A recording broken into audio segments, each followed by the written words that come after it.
민수기를 보면 이렇게 뭔가 이렇게 끊임없이 세요. 뭔가 많이 셉니다.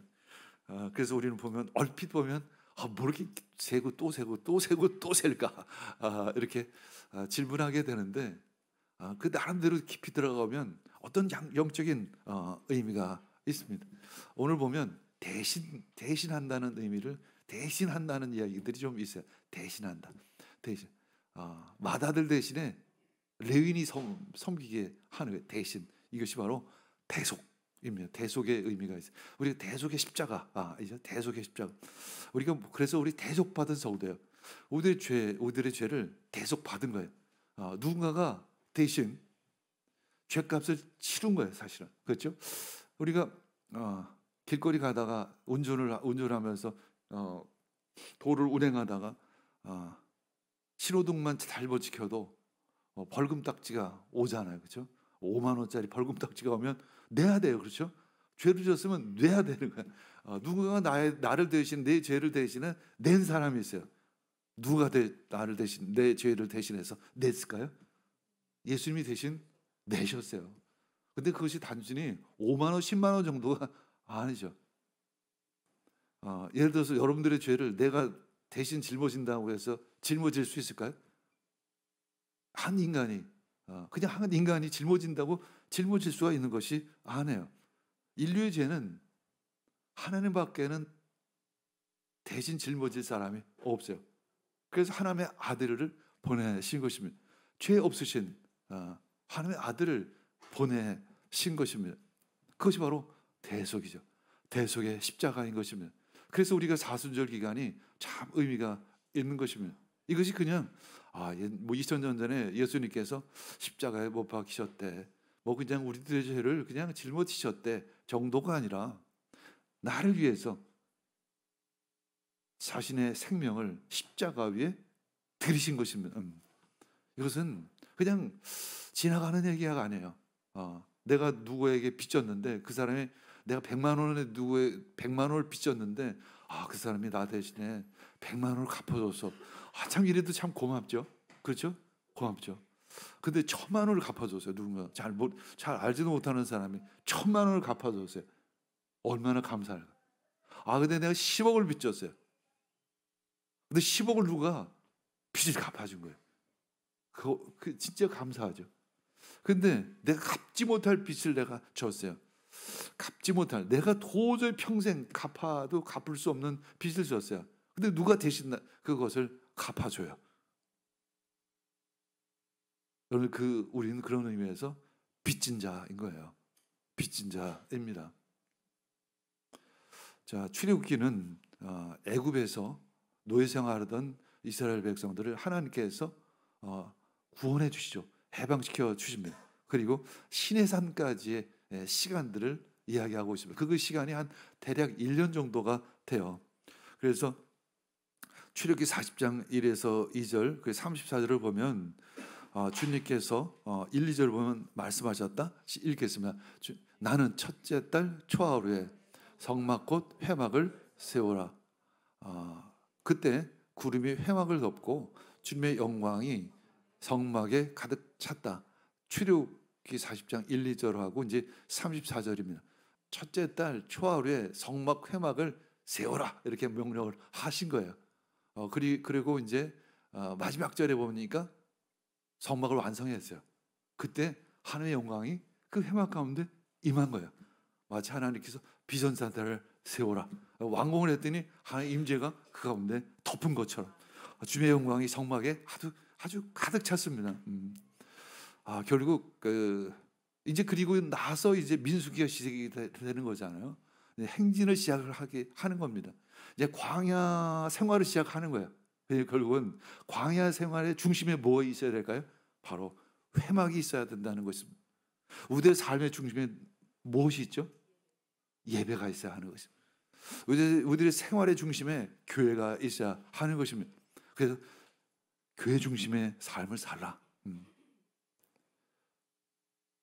그리고 이제 레위기가 시작이 되죠. 출애굽기, 레위기. 아까도 얘기했지만 한 달간의 기간 동안 시내산에서 머무르게 돼요. 한 달간 그 하나님 임재 안에서 거룩하게 사는 방법을 배우는 시간이 그 시내산의 한 달 레위기의 말씀인 것이죠. 어떻게 제사를 드릴 것인가? 그리고 어떻게 살아갈 것인가? 하나님의 구별된 백성으로 어떻게 살아갈 것인가?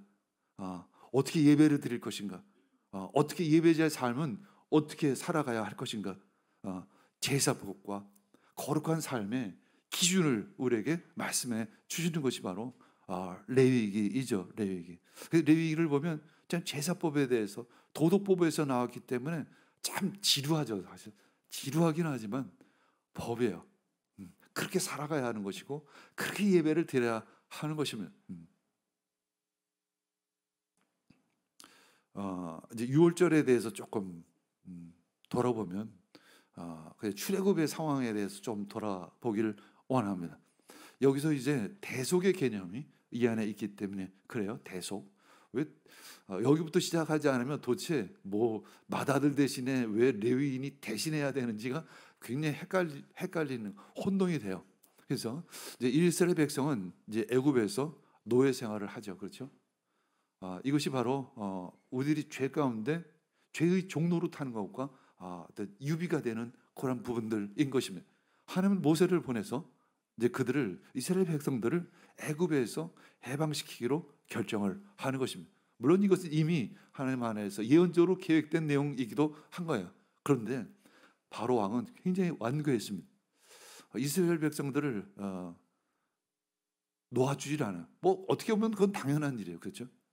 내가 어떤 나라를 식민지로 삼고 있는데 뭐 해방시켜라 한다고 해서 그 나라 그 왕이나 대통령이 쉽게 해서 내보내 주겠어요. 사실은 아깝죠. 사실은 그들 노예로 부리면 엄청난 경제적인 재정적인 수익이 있을 터인데 계속 완고하게 거부를 합니다. 그러니까 첫 번째 재앙을 내리시고 두 번째 재앙을 내리고 세 번째, 네 번째, 다섯 번째, 여섯 번째, 아홉 번째 재앙까지 쭉 내리시면 그리고 열 번째 재앙을 이제 내리시려고 준비 중에 있는 거예요. 근데 그러면 질문해요. 뭘 그렇게 한 번에 끝내시지? 뭐 10번까지 가실까? 이런 질문하게 되는데 그것은 결국 하나님이 살아계시고 하나님이 역사하시고 하나님의 능력을 보여주시고자 하는 계획이었던 것이죠. 근데 열 번째 재앙이 참 무서운 재앙이에요. 애굽에 있는 모든 장자를 가운데 재앙을 내리는 것입니다. 한마디로 죽이는 거예요. 그래서 장자 재앙을이라고 이야기합니다. 근데 무조건 죽이는 것은 아니었습니다. 조건이 하나 있어요. 피할 수 있는 조건이 있다는 거예요. 우리가 죄인의 끝은 죽음이에요. 그렇죠? 죄의 삭은 사망이에요. 죄의 삭은 지옥이에요. 근데 한 가지 조건이 있죠. 뭐냐면 우리 예수 그리스도를 믿으면 구원을 받았습니다. 근데 당시에 이제 장자 재앙을 피할 수 있는 딱 한 가지 방법이 있었습니다. 하나님은 애굽의 모든 처음 태어난 자를 치는데 그것을 피할 수 있는 한 가지 조건이 있었습니다. 어쩌면 그것은 이스라엘 백성들 입장에서 보면 이스라엘 백성들을 구별하는 조건이기도 하지만 하나님을 믿는 사람을 구별하는 조건이기도 해요. 그건 뭐냐면 출애굽기 12장 13절 읽겠습니다. 시작. 문틀에 피를 발랐으면 그것은 너희가 살고 있는 집의 표적이니 내가 이 집 땅을 칠 때 문설주에 피를 바른 집은 그 피를 보고 내가 너희를 치지 않고 넘어갈 터이니 너희는 재앙을 피하여 살아남을 것이다. 이 피를 문틀에 피를 바르면 무슨 피냐? 어린 양의 피죠. 어린 양의 피를 바르면 문설주라는 것은 이 문 기둥을 얘기해요.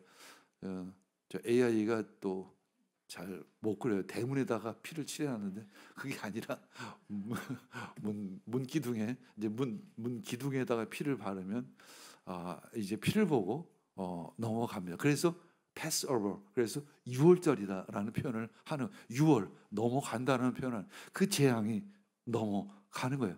그러니까 결국 이스라엘의 그 장자는 재앙을 넘어가지만 애굽의 장자는 모조리 재앙을 피할 수가 없었던 거예요. 왜냐하면 그것은 하나님의 말씀을 믿지 않았기 때문에 그런 것이죠. 그래서 여기서 유월절 어린 양이라는 이야기 개념이 나오는 거예요. 유월절 어린 양. 하나님이 근데 이 피가 아닌 진짜 피가 필요했다는 거죠. 그분이 바로 예수 그리스도. 그래서 세례 요한 예수 그리스도를 바라보며 얘기한 것이 있죠. 저분이 진정 모든 인류를 구원한 어린 양이 될 것이다 이야기한 것입니다. 애굽의 장자들은 재앙으로 죽었지만 어린 양의 피를 바른 집은 넘어갔죠. 그것을 기념하라. 그래서 그것을 유월절. 그래서 유대인들은 지금도 유월절을 지키는 거죠. 자, 이스라엘 출애굽기 13장 2절 읽겠습니다. 그래서 이스라엘 자손 가운데서 태를 제일 먼저 열고 나온 것 곧 처음 난 것은 모두 거룩하게 구별하여 나에게 바쳐라. 사람이든지 짐승이든지 처음 난 것은 모두 나의 것이다. 당시에 사람만 친 것이 아니라 처음 태어난 짐승도 다 치셨어요. 출애굽기 13장에는 하나님께서 이스라엘 백성들에게 어떤 요구를 하시냐면, 그렇다면 너희들을 장자재앙에서 내가 다 구원해 주었으니까 너 처음 태어난 것은 다 나에게 바쳐라 이렇게 명령하신 거예요. 그것은 다 나의 것이다 라는 것이면 나의 소유다 라고 말씀을 하는 것입니다. 이스라엘 자손 가운데서 태를 제일 먼저 열고 나온 것 곧 처음 난 것은 모두 거룩하게 구별하여 나에게 바쳐라 이렇게 이야기하는 것입니다. 오늘 말씀 보면 하나님은 굉장히 계산이 정확하세요. 근데 우리는 하나의 은혜니까 그냥 대충 넘어가겠지라고 생각하는데 하나님 계산이 굉장히 분명하다는 것을 늘 기억하시기를 원합니다. 자, 맏아들이 하나님 것입니다. 이제 된 거예요. 거기까지 되셨죠? 맏아들은 하나님의 것입니다. 근데 왜 갑자기 레위 지파가 내 것이라고 또 얘기하실까? 이게 또 궁금한 거예요. 레위 지파가 왜 하나님 것일까? 맏아들도 내 것이고 레위 지파도 내 것이면 이중으로 세금을 내는 것이 아닌가? 그런 질문하게 돼요. 그렇죠? 세금 내라고 그러고 또 세금을 또 내라는 것과 비슷해요. 그것이 아니라 그래서 레위 지파의 대속인 것입니다. 레위 지파가 맏아들을 대신한 거예요. 대신 짊어지게 된 거예요. 그것에 대한 사건이 있었어요. 이스라엘이 이제 홍해를 건너서 시내산을 향해 시내산에 이르렀습니다. 근데 여기 한 가지 사건이 일어나요. 이제 그 당시에 모세는 시내산 꼭대기에 올라가서 율법을 받습니다. 십계명을 비롯한 율법을 받습니다. 그러면 이제 밑에서는 어떻게 해야 되죠? 밑에서 이스라엘 백성들은 당연히 어떻게 해야 될까요? 금식하면서 기도하면서 모세같이 하나님의 말씀을 제대로 받기를 기도해야 될 텐데 그들이 기도한 것이 아니라 어떻게 했죠? 금송아지를 만든 거예요. 금송아지를 만들고 이것이 우리가 믿는 여호와 하나님이라고 그러면서 그 우상을 섬기기 시작합니다. 그 안에 춤추고 노래하고 잔치를 벌이는 거예요. 그 모세는 그 가운데 하나님의 말씀을 듣고 율법을 받고 그것을 십계명에 다 기록을 합니다. 십계명을 이제 두 돌판에 기록을 해요. 그것을 무거운 돌판을 들고 시내산에서 이제 막 내려오고 있는데 모세가 이스라엘 백성들을 보니까 그 금송아지를 만들어 놓고 이 애굽의 그 문화죠. 애굽의 종교입니다. 거기서 춤추고 떠들고 술 먹고 난리를 치는 것입니다. 32장 19절 이렇게 했습니다. 시작. 모세가 진에 가까이 와서 보니 사람들이 수송아지 주위를 돌면서 춤을 추고 있었습니다. 모세는 화가 나서 그는 손에 들고 있는 돌판 2개를 산 아래로 내던져 깨트려 버렸습니다. 그리고 시냇물에다 그것을 갈아가지고 시냇물에 던져요. 그리고 그것을 백성들로 하여금 마시게 합니다. 이것은 사실은 보통 일이 아니에요. 우상을 섬긴다는 것은 보통 일이 아닙니다. 우리가 돈을 하나님보다 더 좋아하는 것은 이게 그냥 넘어갈 일이 사실은 아니에요. 그냥 넘길 일이 아니에요. 이거는 구원을 뒤집는 일이죠. 구원을 뒤집는 일이에요. 하나님께서 기껏 타락한 그 백성들을 구원하셨잖아요. 이건 되돌리는 일이에요. 이 세상을 지옥으로 만드는 일이에요. 우리는 이것을 하나님께서 그것 때문에 금송아지 하나 만들었다고 해서 그냥 모조리 싹 죽여버리실까라고 얘기하지만 그것은 우리의 인간적인 생각일 뿐이에요. 이 세상이 지옥으로 바뀔 처지에 놓여 있는 것입니다. 하나님께서 하신 큰일, 그 출애굽의 모든 과정들이 수포로 돌아갈 위기에 놓여 버린 것입니다. 이 하나님의 계획이 완전히 큰 지장이 있게 된 거예요. 그러니까 하나님이 진노하셨고 하나님의 그 종인 모세 역시 화가 났습니다. 그래서 출애굽기 32장 26절 읽겠습니다. 시작. 누구든지 주님의 편에 설 사람은 나에게로 나아오십시오. 그러나 레위 자손이 모두 그에게로 모였습니다. 이 이야기를 보면 어떤 얘기가 들리냐면 그들이 대부분 회개하지 않았다는 것을 볼 수 있어요. 많은 이들이 뭐 그럴 수 있지. 아니 우리가 뭐 딴짓한 것이 아니라 금송아지를 세우고 이 금송아지가 여호와 하나님이라고 예배드린 건데 이렇게 얘기를 하는 거예요. 그게 말이 안 되는 거죠. 그러니까 모세 입장에서 좋아. 그러면 내 편에 설 사람, 하나님 편에 설 사람 손들어 이쪽으로 와 이렇게 얘기했습니다. 그때 이 하나님 편에 선 지파가 하나 있었어요. 그 지파가 어떤 지파일까요? 바로 레위 지파였었습니다. 그래서 레위 자손이 모세 말대로 하니 바로 그날 백성 가운데서 어림잡아 3,000명을 줍니다. 그 레위 자손에게 이야기가 칼을 들라. 그리고 칼을 들어서 저들을 죽이라고 이야기합니다. 그날 죽인 사람이 3,000명. 그러니까 이 3,000명이라는 숫자는 어떤 숫자일까요? 마구잡이로 죽인 것일까요? 그것이 아니라 진짜 하나님을 대적한 어떻게 금송아지를 버리냐고. 우린 금송아지를 섬길 것이라고 끝까지 고집부리고 그걸 포기하지 않은 우상을 포기하지 않은 사람이었겠죠. 그래서 3,000명을 죽입니다. 그래서 하나님은 그들을 사용하여 우상을 섬긴 자들을 처단하게 하신 거예요. 그래서 레위인들은 그 하나님의 거룩함을 지키는 어떤 구별된 지파가 된 거예요.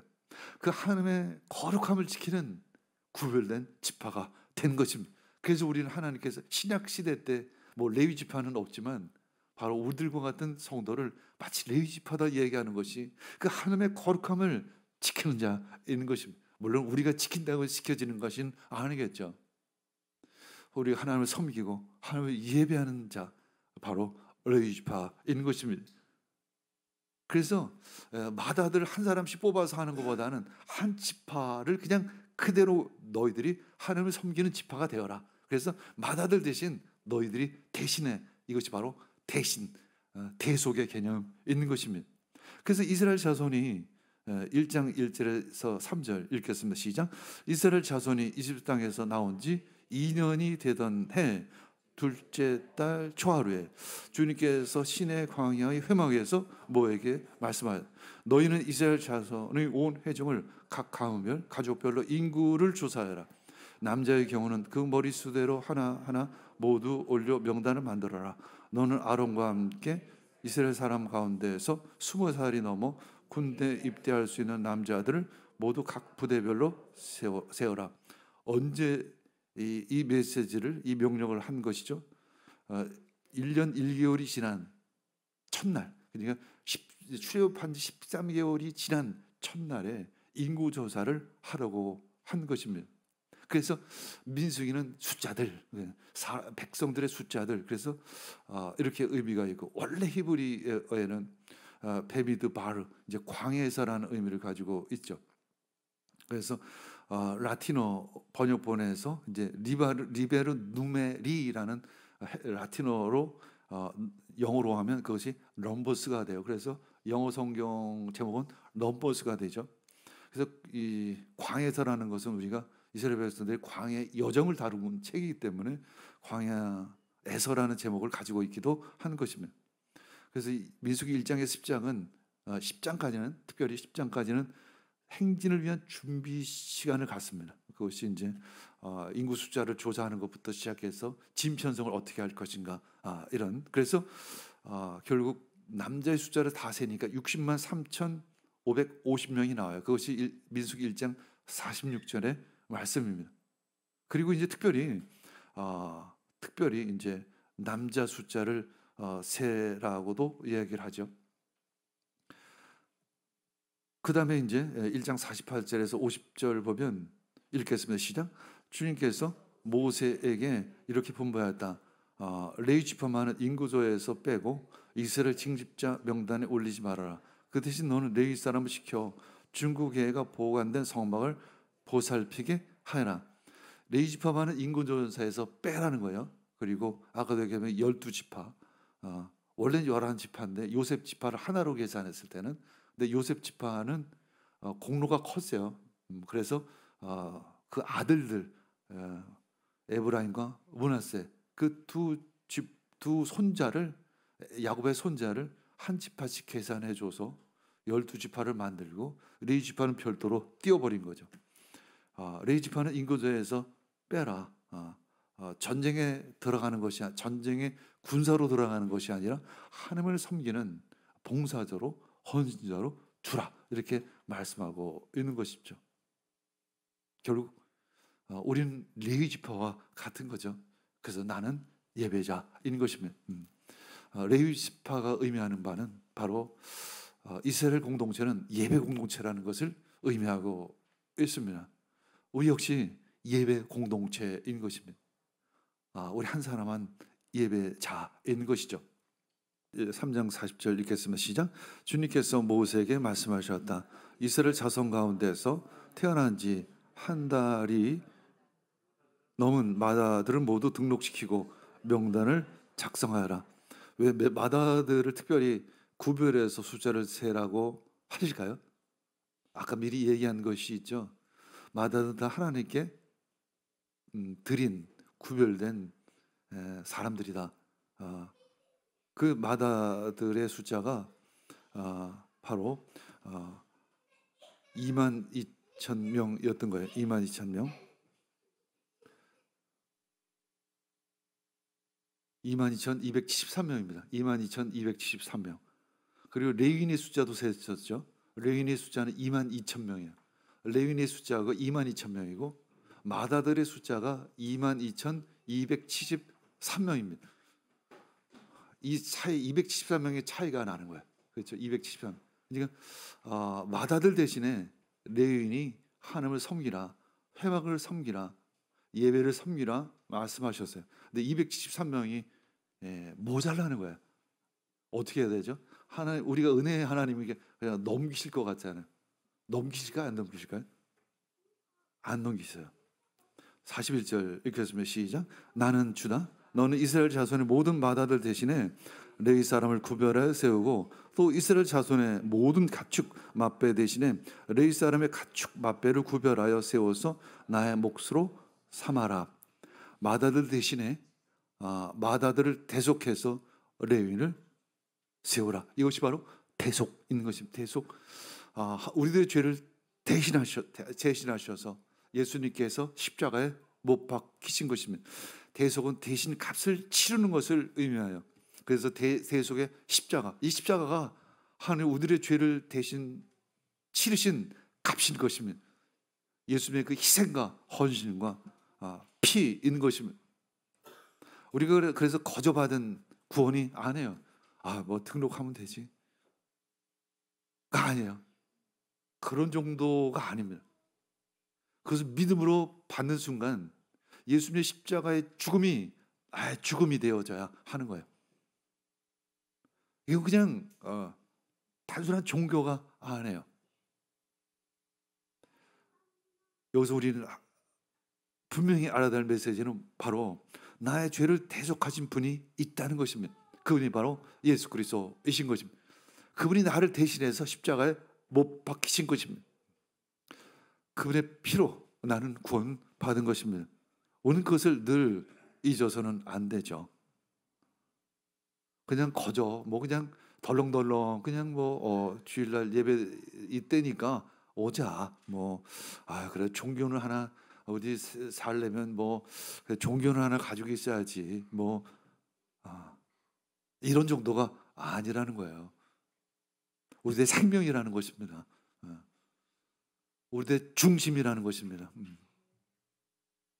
그것을 믿을 때 우리는 진정한 하나님의 자녀 되는 줄 믿습니다.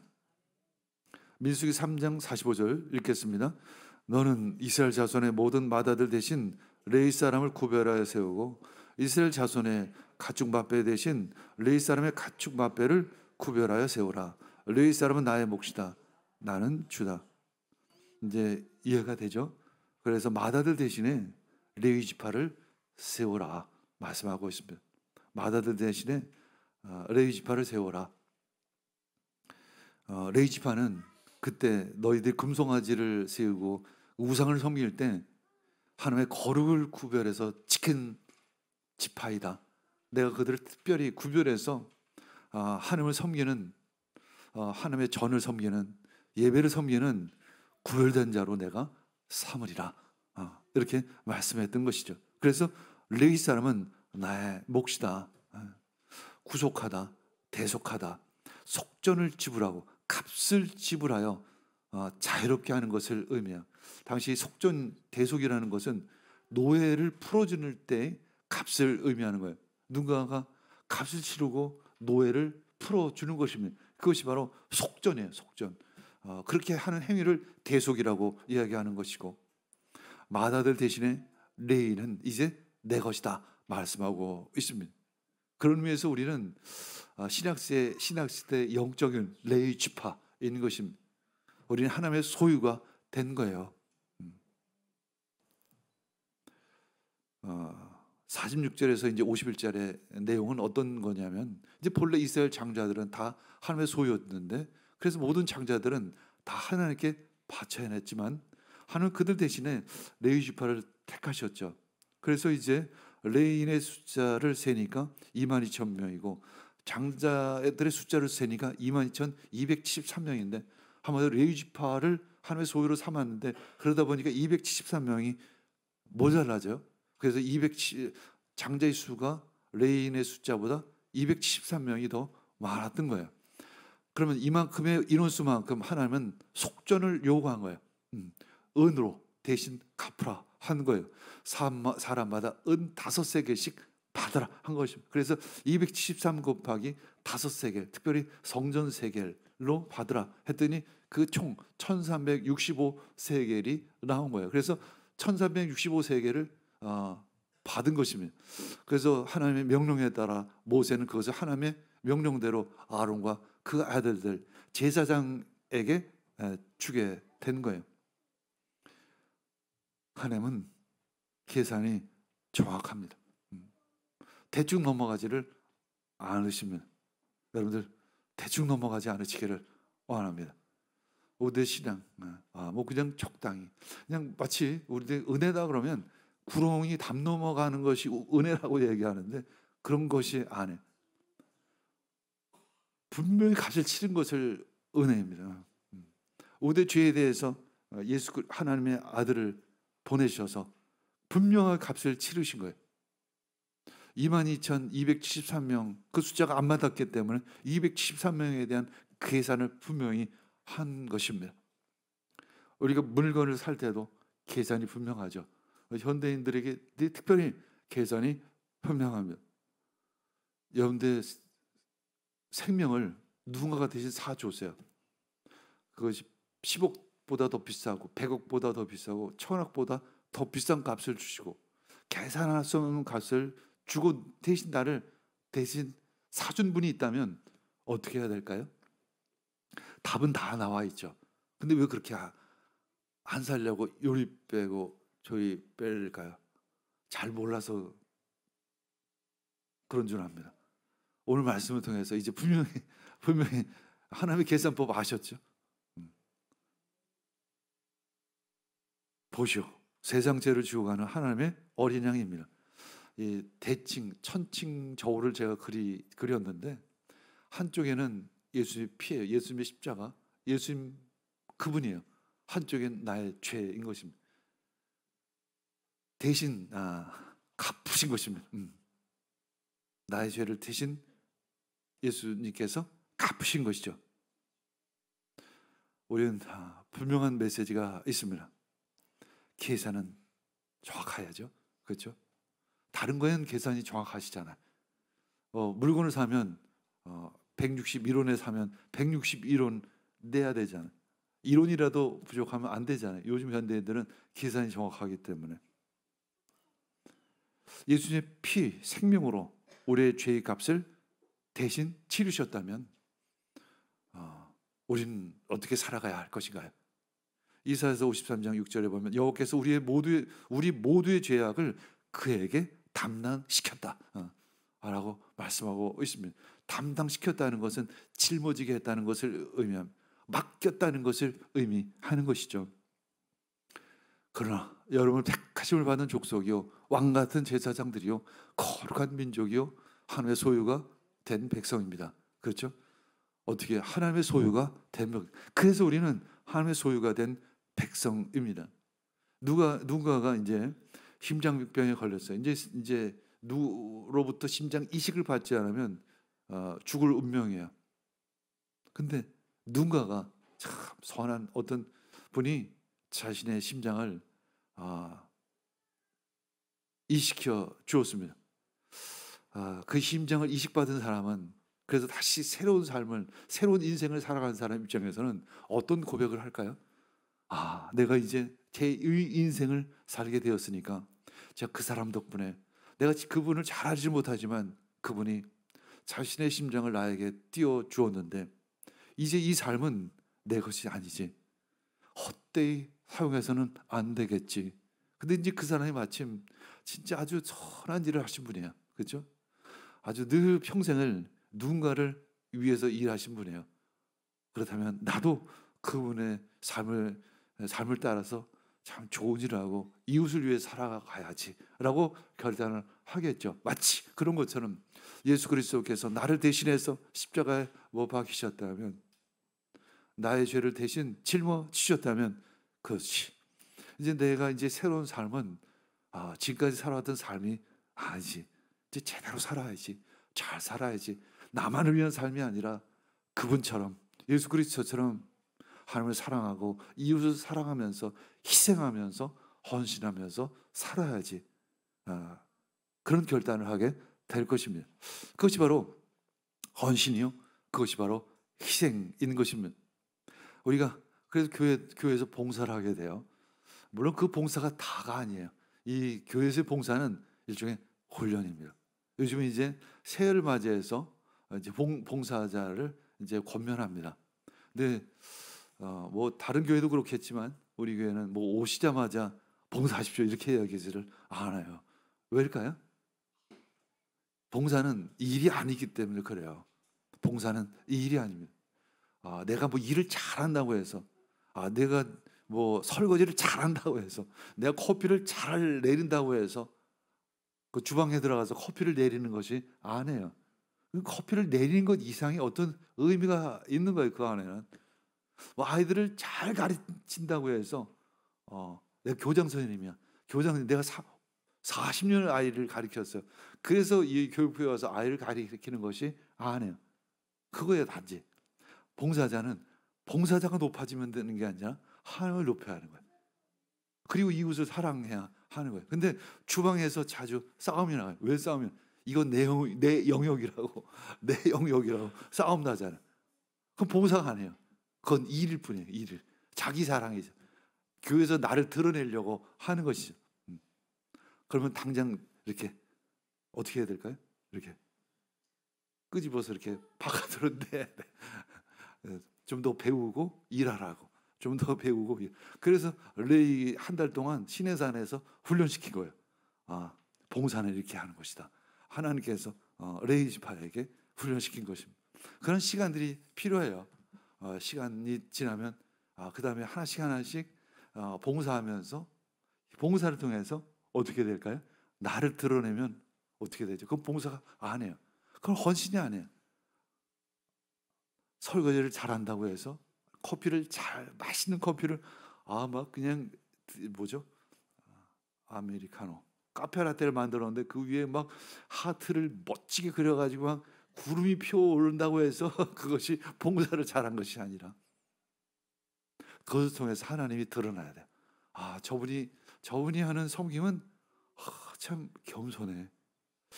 저분이 봉사하는 거를 보면 하나님의 향기가 느껴져. 마치 그래야 하는 줄 믿습니다. 저 뒤에서 우리가 방송실에서 이제 PPT도 이렇게 섬기고 방송도 섬기고 그러세요. 근데 이제 보면 막 열심히 이렇게 방송을 잘 트는 분이 있는가 하면 방송을 틀면서 그 안에서 예배를 하는 분이 있어요. 그래서 저는 또 방송을 하면서 예배를 드릴 수 있어야 돼요. 방송에 집중하면 안 돼요. 그럼 예배를 못 드리잖아요. 그러면 잠시 쉬라고 얘기를 하죠. 왜냐면 예배 드리는 게 우선이지 일하는 방송 만지는 게 그것이 중요한 것이 그건 두 번째 순위로 중요한 것이기 때문에 그러하는 것이죠. 방송실에서 방송을 틀면서 늘 하나님을 찬양하고 예배하는 그런 모습. 그래서 방송실의 그 영적인 흐름이 굉장히 좋아요. 모든 분들이 하나님 예배하고 찬양하는 그 방송실. 우리가 그것이 흘러서 우리 삶 가운데 갔을 때 내가 세상 일을 하면서도 예배자의 모습으로 세상 일을 하게 될 때 세상을 변화시키는 것입니다. 그것이 우리의 삶을 산제소로 드려지는 것입니다. 거기까지 가야 하는 거예요, 사실은. 그 과정이 필요한 그것이 바로 훈련이에요. 그것이 바로 경건 훈련인 것입니다. 이것이 빨리 되시는 분도 있겠지만 시간이 대부분 필요해요. 1년, 2년, 3년, 4년, 5년, 6년 상당한 시간들이 필요하죠. 믿음으로 구원받는 것은 하나님의 은혜로 바로 구원받지만 이런 경건 훈련의 시간들은 어느 정도의 기간이 충분한 시간이 필요한 것입니다. 성도의 교제를 도대체 어떻게 할 것인가 라는 것이죠. 그것도 상당한 시간이 필요해요. 왜냐하면 우리 본능적으로 무의식적으로 나오기 때문에 본능 내 재미 그렇죠? 내 재미가 나와요. 내 즐거움 우리가 성도의 교제를 하면서 내 즐거움 내 재미 때문에 인간적인 재미 때문에 성도의 교제를 하는 게 아니잖아요.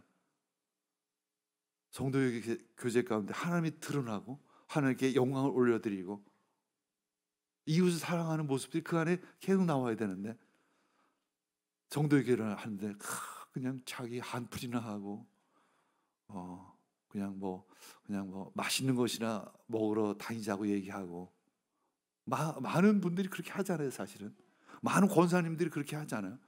많은 그런 분들이 그렇게 하잖아요. 우리 믿지 않는 사람도 그런 걸 보면서 얘기하죠. 지금 권사 모임인가? 그렇게 얘기를 하잖아요. 왜냐하면 훈련받지 않고 교제를 했기 때문에 이상한 모습으로 드러나는 것이죠. 이것이 아주 어려운 문제는 아닌데 습관이 들었기 때문에 그것을 고치는데 시간이 필요합니다.